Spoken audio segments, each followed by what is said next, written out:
Huwag kang mag-alala, sir. Tuturuan kita dito sa DXN.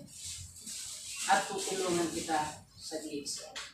Basta't ang gawin mo lang, sir, sumunod ka lang sa lahat kong sasabihin sa iyo at itututo. Sabi ko naman sa kanya, so pwede pala na kumano.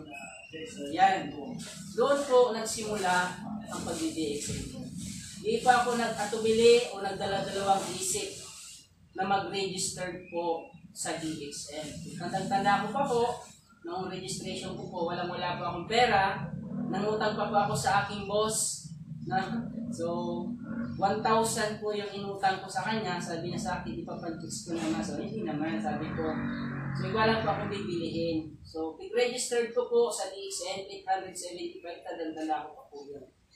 So, yun po, doon ako nagsimula sa DXN. At doon po ako tinuruan ng aking upline. Nagsimula din po kami. Araw at gabi ho, tinuruan niya po talaga ako. So, hanggang sa matuto po ako sa DXN. Magsulat at magbasa. That's good, no? Usually, ang kanya pong upline, no? Usually, hindi talaga yan nagpapakita, no?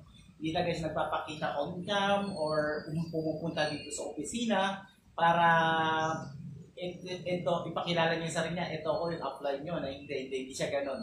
Bihirang-bihira niyo po siya makikita dito sa opisina. Yun po ang upline niya, no? Isa po siyang teacher, no? Usually, ini-invite ko nga siyang maka-attend ng ganito na sa webinar man lang para lang ma-share yung buhay niya bilang DXN member. Isa na rin siyang medyo may mataas na posisyon. Yun nga lang, parang ang hirap niya imbitahan, no? Sa pang-apat na katanungan natin, Sir RJ, no? Usually si Sir RJ, meron na po rin siyang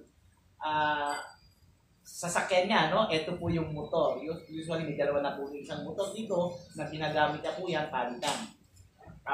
Kaya nga sabi ko nga dito, pang-apat na katanungan, no?